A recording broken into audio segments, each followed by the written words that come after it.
2024 వరకు బీఆర్ఎస్ 2 సార్లు ప్రభుత్వం ఏర్పాటు చేసింది. నేను ఇయ్యాల మా రంగారెడ్డి జిల్లా సోదరుల సాక్షిగా నేను చెప్పదలుచుకున్నా, 2024 నుంచి 2034 వరకు ప్రజాపాలన ఉంటుంది. కాంగ్రెస్ పార్టీ అధికారంలో ఉంటుంది. అభివృద్ధి చేయడమే కాదు, సంక్షేమ పథకాలను అమలు చేసి ఆనాడు రేషన్ కార్డు ఇయ్యే ముఖం లేదు మీకు. ఇవాళ 15 లక్షల రేషన్ కార్డులు ఇచ్చినాం.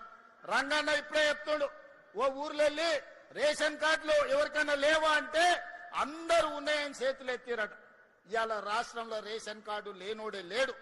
ఎవరున్నా రేషన్ కార్డులు ఇచ్చినాం. 3,28,00,000 తెలంగాణ బిడ్డలకు సన్న బియ్యం 6 కిలోల లెక్కన ఇవాళ తెలంగాణ ప్రజలకు ఇచ్చినాం. 200 యూనిట్లు ఉచిత విద్యుత్ ఇంటికి ఇచ్చినాం. 24 గంటలు వ్యవసాయానికి ఉచిత విద్యుత్ ఇచ్చినాం. 4.5 లక్షల ఇందిరమ్మ ఇండ్లు ఇచ్చినాం.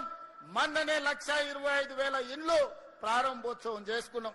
మళ్ళొక్క 2.5 లక్షలు గ్రామీణ ప్రాంతాలలో, ఇంకొక 1 లక్ష హైదరాబాద్ నగరంలో శ్రీనివాస్ రెడ్డి గారు ప్రకటన చేశారు.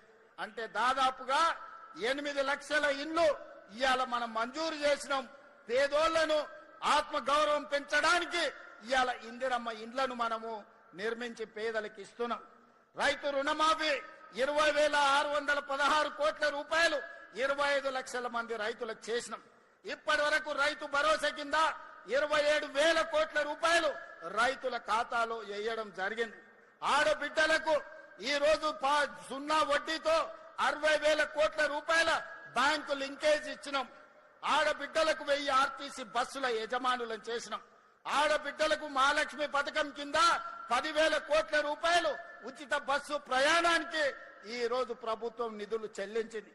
ఈ రకంగా చెప్పుకుంటూ వెళ్తే నిరుద్యోగ యువకులకు 67,716 ప్రభుత్వ ఉద్యోగాలు ఇచ్చినాం. రాబోయే రోజుల్లో మిగతా ఉద్యోగ ఖాళీలను కూడా భర్తీ చేస్తున్నాం. ఇవాళ ఆనాడు మీరు విధ్వంసం చేస్తే ఈనాడు కష్టపడి వికాసం వైపు ఈరోజు ప్రభుత్వాన్ని నడిపిస్తున్నాం. మీ అసూయ, మీ పగ, మీ ద్వేషం మా మీద చూపించండి, తెలంగాణ ప్రజల మీద కాదు. 10 ఏళ్లు మీరు 1 దశాబ్ద కాలం 1 శతాబ్దానికి సరిపోయే విధ్వంసం తెలంగాణ రాష్ట్రాన్ని చేసిరు. అందుకే ఇవాళ సరిదిద్దే ప్రయత్నం చేస్తున్నాం. కష్టాలు ఉన్నాయి, నిధుల కొరత ఉంది, 8,11,000 కోట్ల రూపాయల అప్పు ఉంది. అయినా ధైర్యం కోల్పోకుండా, వయసు చిన్నదైనా బాధ్యత పెద్దది, తెలంగాణ ప్రజలు నమ్మకం విశ్వాసంతో ఈ బాధ్యత అప్పచెప్పింది కాబట్టి రోజుకు 18 గంటలు కష్టపడి ఈ సమస్యల్ని పరిష్కరించే ప్రయత్నం చేస్తున్నా. మిత్రులారా, మీరందరూ కూడా నాలాకనే వ్యవసాయ కుటుంబం నుంచి, మధ్య తరగతి నుంచి వచ్చిన వాళ్ళే కదా. సమస్యలు వస్తే పారిపోతామా? సమస్యలు చూసి ఆత్మహత్య చేసుకుంటామా? లేకపోతే నిలబడి కొట్లాడి సమస్యల్ని పరిష్కరించుకుంటామా? కొంత కష్టమైనా, కొంత నష్టమైనా, కొన్నిసార్లు ఆవేదన కలిగినా, బాధ కలిగినా ఈ సమస్యల్ని పరిష్కరించుకునే బాధ్యత మనది. అందుకే ఈనాడు మీ సోదరుడిగా మీరు అండగా నిలబడ్డారు. మీరు ఇచ్చిన ధైర్యంతో ఫామ్ హౌస్ లో వండుకున్న కేడీతోనైనా, ఢిల్లీలో ఉండే మోడీతోనైనా కొట్లాడడానికి ధైర్యంగా ముందు నిలబడతా, ఎవరినైనా మెడలు వంచుతా. కిషన్ రెడ్డి, బండి సంజయ్ గారు తమాషలు చేస్తున్నారు. శాతనైతే శాత కాకపోతే దీపు అని. అల్లా తప్పగా రాలే బండి సంజయ్, కిషన్ రెడ్డి గారు. తొక్కుకుంటూ వచ్చినాం, కార్యకర్తలు కష్టపడుతూ వచ్చినాం, కార్యకర్తలు ప్రజలు కోరుకుంటే వచ్చినాం. 12 ఏళ్ళైంది మీ మోడీ. మేము పండించిన పంట కొనడా? ఫస్ట్ మోడీని గద్దె దిగమను, రాహుల్ గాంధీని ప్రధానమంత్రిని చేసి తెలంగాణలో పండించిన ప్రతి గింజ కేంద్ర ప్రభుత్వంతో నేను కొనిపిస్తా. పాలమూరు రంగారెడ్డి ఎత్తిపోతల పథకాన్ని జాతీయ ప్రాజెక్టు చేపిస్తా. మెట్రో విస్తరణకు నిధులు తీసుకొస్తా. రీజనల్ రింగ్ రోడ్డుకు అవసరమైన నిధులు తీసుకొస్తా. అంతర్జాతీయ స్థాయిలో మా తెలంగాణను అభివృద్ధి చేస్తాం. మీకే మాటలు వచ్చు అనుకుంటున్నాం, మాకు మాటలతో పాటు చేతలు కూడా వచ్చు. కిషన్ రెడ్డి గారు, 15 తారీఖు తర్వాత వడ్ల సేకరణ 75 లక్షల మెట్రిక్ టన్నులు అయిపోతాయి. ఆ తర్వాత నీ సంగతి చెప్తా. ఎట్లా కొనదో కేంద్ర ప్రభుత్వం, మొక్కలు ఎట్లా కొనరో, జొన్నలు ఎట్లా కొనరో, పొద్దు తిరుగుడు ఇత్తులు ఎట్లా కొనరో, మెట్రో రైలుకి ఎందుకు పైసలు ఇయ్యరో, రీజనల్ రింగ్ రోడ్డుకు ఎందుకు అనుమతి ఇవ్వరో వరంగల్ ఎయిర్పోర్ట్ ఎట్లా రాదో ఆదిలాబాద్ ఎయిర్పోర్ట్ ఎట్లా నిర్మించారో నీ సంగతి చెప్తా పొలిమేర్లు కూడా దాటో కిషన్ రెడ్డి నువ్వు అనుకుంటున్నావేమో. నీ కేంద్రంలో ప్రభుత్వం ఉంది, నరేంద్ర మోడీ గారు ఉన్నారని భయపెట్టాలని చూస్తున్నారు. మర్యాద వరకు మర్యాద దాట మా సంగతి కూడా చూపిస్తాం. ఎవరికేం భయపడేది లేదు. గుండు అరగుండు ఎవరెవరో ఏమేమో మాట్లాడుతున్నారు, చూస్తూనే ఎట్లెట్లా మాట్లాడుతున్నారు. అందుకే మిత్రులారా, ఈనాడు మనం అభివృద్ధి కార్యక్రమాలను తీసుకొని ముందుకు వెళ్దాం. కేంద్ర రాష్ట్ర ప్రభుత్వాలను సత్సంబంధాలు పెట్టుకుందాం.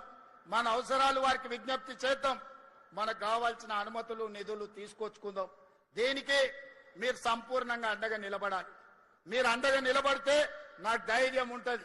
ఆ గుండె ధైర్యంతో కేంద్ర ప్రభుత్వంతో అన్ని రకాల నిధులు సాధిస్తా ఈ రాష్ట్రాన్ని నిర్మించుకుందాం. రంగారెడ్డి జిల్లా అభివృద్ధి జరిగితే తెలంగాణ రాష్ట్రం అభివృద్ధి జరిగినట్టే. ఇవాళ 60% ఆదాయం ఈ జిల్లా నుంచి వస్తుంది. ఇక్కడ సంపాదించింది రాష్ట్ర నలుమూలల రైతాంగానికి, దళితులకు, గిరిజనులకు, ఆదివాసులకు, బలహీన వర్గాలకు అందరికీ ఈ రోజు సంక్షేమ పథకాలను అమలు చేస్తున్నాం. అందుకే మిత్రులారా, ఇంత ఆలస్యమైన మంచి కార్యక్రమాన్ని ఏర్పాటు చేసి రైతులు వివిధ జిల్లాలలో రైతు వేదికల దగ్గర లక్షలాది మంది రైతులు ఈ రోజు ఇక్కడ ఏం జరుగుతుందో చూస్తున్నారు.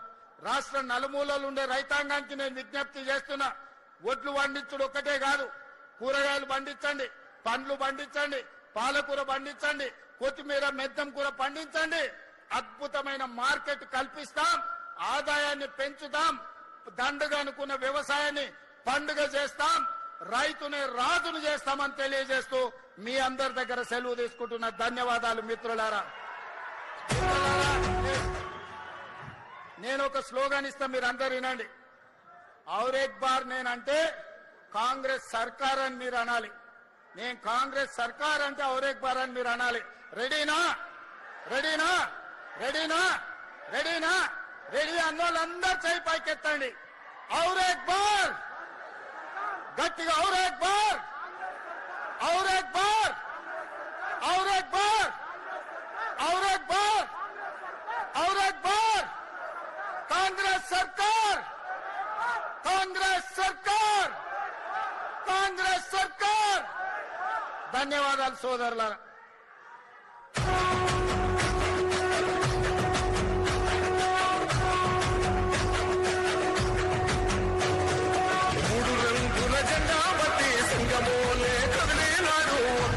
కాంగ్రెస్ సూర్యుడు మన రేవంత్ అన్న నిగ్గదీసి